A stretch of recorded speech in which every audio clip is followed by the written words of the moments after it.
So this is all well and good. I've got my model proposing what I think schooling should be like, but it really begs the question of what's my strategy for getting there? How am I going to get from the existing schooling system to this radically different one with a radically different curriculum and radically different pedagogy and radically different assessment? And I'm rather taken by Christensen et al.'s 2008 disruptive change model. Within their model, what they basically say is you have an existing system, let's assume the existing school system, and you have existing metrics, standard tests. And within that context, new incumbents, disruptive innovations will nearly always do worse because they've got to catch up to compete. And so in that context, the existing system, the incumbents nearly always win. So the existing school system will continue to be the most successful rather than the innovation. But if you say, let's target those people who are not doing well in the existing system, those people who are not doing well on the existing high stakes testing, people, for example, who are being excluded from school, let's target those people and let's look at the metrics that we're going to use and come up with metrics that really align with the new curriculum that we're interested in. And in that context, what you find is that the entrants will nearly always win.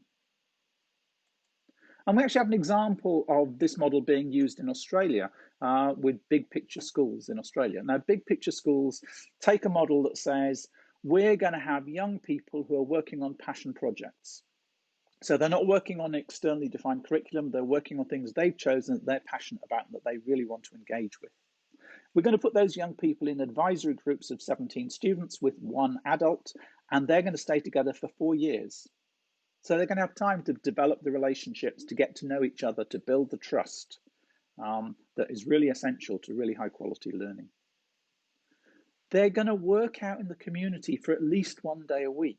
Now, that may be working on a project that has some real community impact, or it may be doing a real job.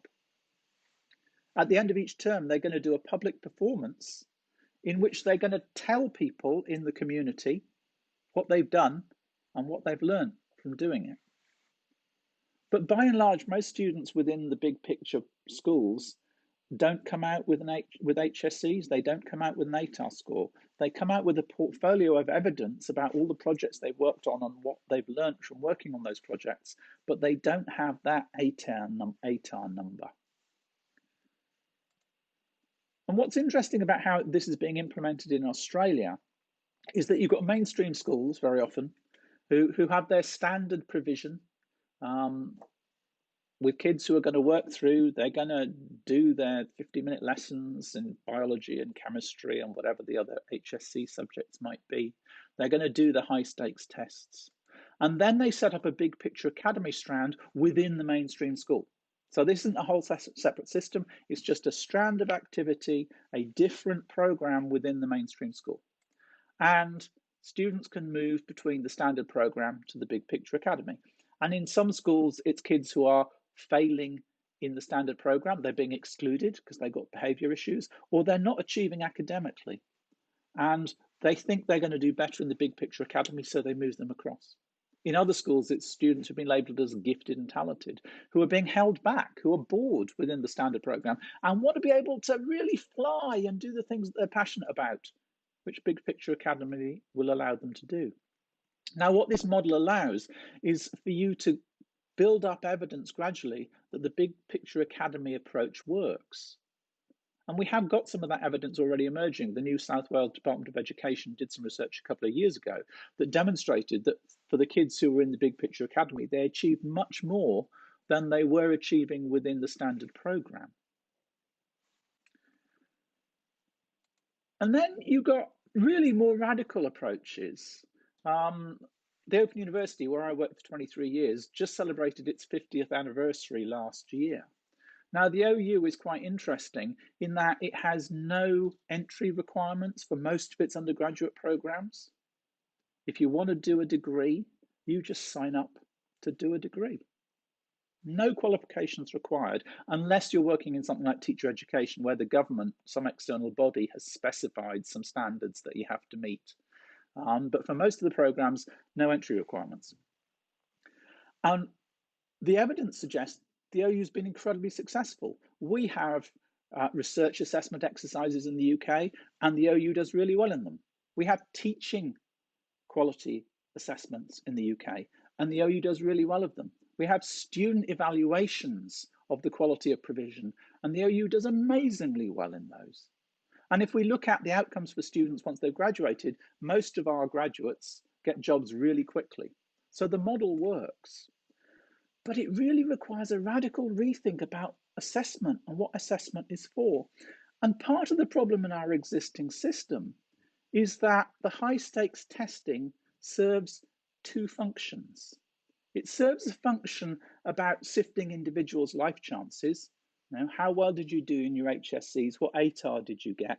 And therefore, what are your opportunities to go to university of your choice and so forth. But it's also about measuring the quality of teaching provision. So it's serving two functions. And we really need to think effectively about what do we want from the assessment system, and how do we get an assessment system that really helps individuals achieve fulfillment and helps society to achieve universal well-being. We really need a paradigm shift in education, a shift away from the kind of distrust and coercion and gaming of the system that happens because it's being used to measure the quality of the teachers as well as what students have learnt.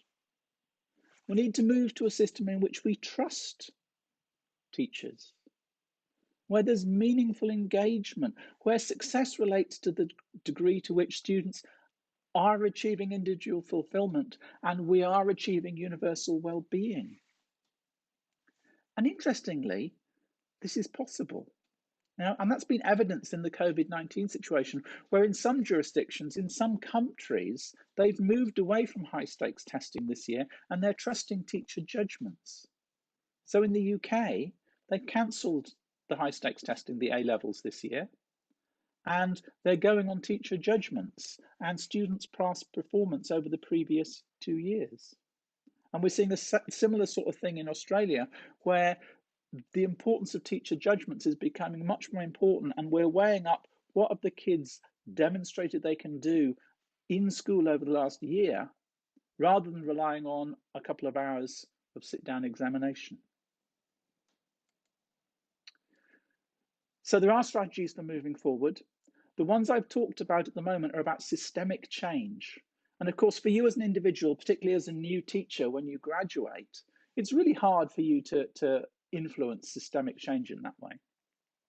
And so what I'm going to do is I'm going to share a link with you to a chapter I'm in the process of co-authoring with somebody about what you as an individual teacher can do in your classroom to bring about really quite radical change in how you engage with your students. So have a check. There should be a link below this video that will give you some ideas about how you as a teacher might actually engage with some of this stuff in ways that really transform your practice.